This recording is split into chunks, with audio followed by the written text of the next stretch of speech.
How you doing? Welcome back to the channel. Welcome to the channel if you're new. Today we are going to be doing something a little bit different. Today we are actually going to be talking about a civics topic. We're going to be talking about executive orders. Now for those of you who have no idea what I am talking about, we are going to get right into that in just a second. Just a quick disclaimer, this is a project for school. If you're not interested, feel free to close out the video.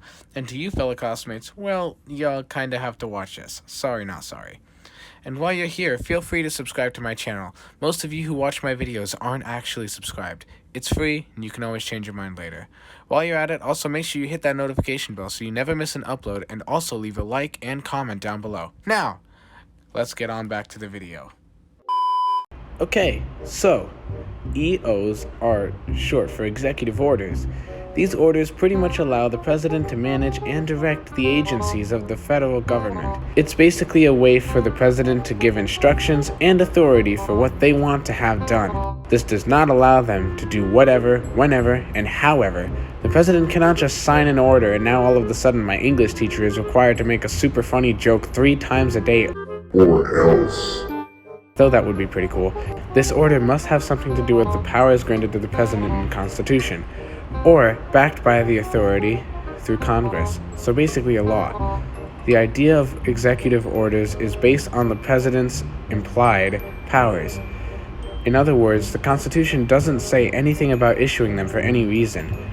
This is what it does say, though.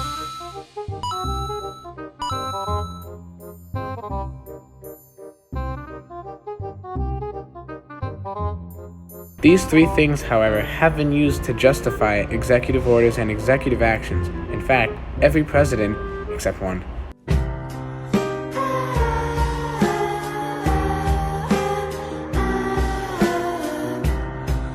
has used an executive directive of one form or another. Presidents use executive directives, otherwise known as executive action, differently.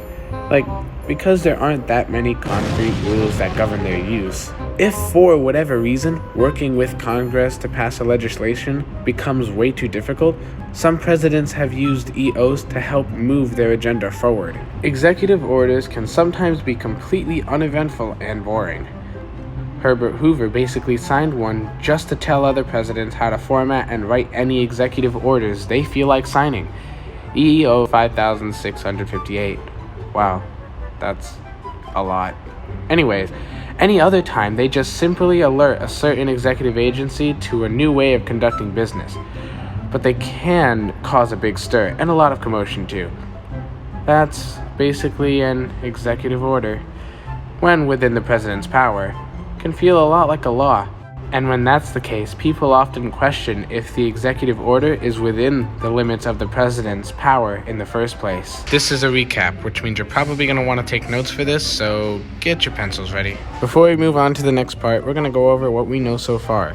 Basically, EOs are short for executive orders. The orders make it to where the president can manage and direct the agencies of the federal gov, but this does not allow them to do whatever and whenever they want.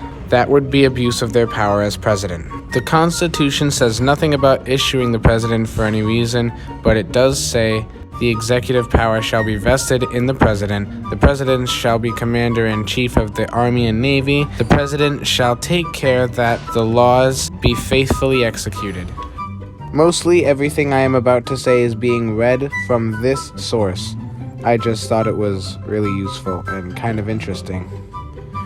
One of the first orders of business for President Donald Trump was signing an executive order to weaken Obamacare, while Republicans figure out how to replace it.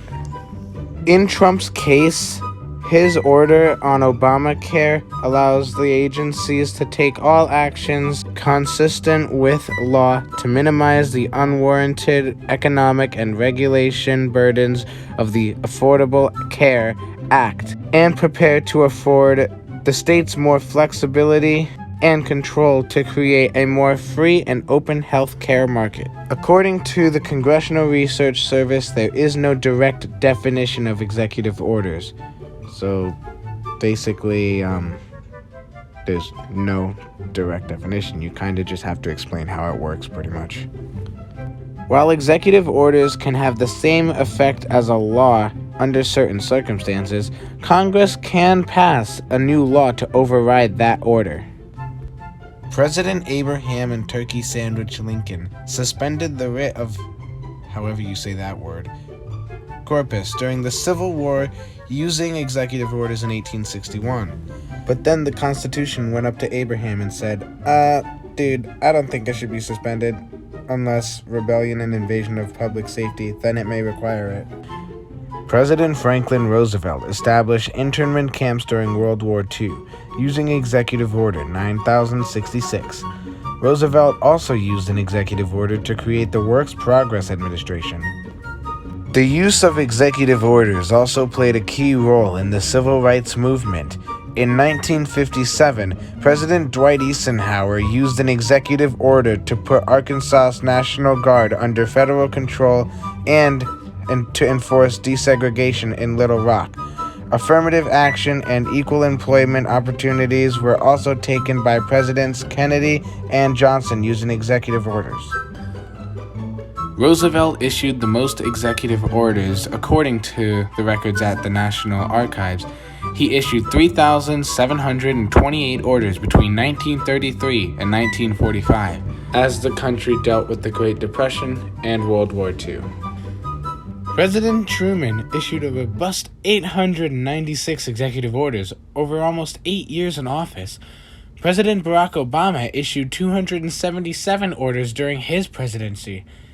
His predecessor, President George W. Bush, issued 291 orders over 8 years, while President Bill Clinton had 364 executive orders during his 2 terms in office. I swear, as much fun as this video was to make, it was actually a lot more difficult to edit this than if I were to spend hours just going through the entire FNAF lore trying to figure out what actually happened. Anyways, thank you guys so much for watching this video. Sorry there's no face cam outro. I just don't feel like making one right now. And apologies for the minor editing towards the end of the video. I got a little short on time. I couldn't finish the editing that I wanted to do. So, apologies for that, but I do hope you enjoyed the video, and if you did, make sure you smash that like button for more content, letting me know that this is what you want to see, and, yeah, hit that notification bell right after subscribing so that you never miss an upload. Thanks again for watching, I of course hope you did enjoy, and I will of course see you in the next video. Goodbye.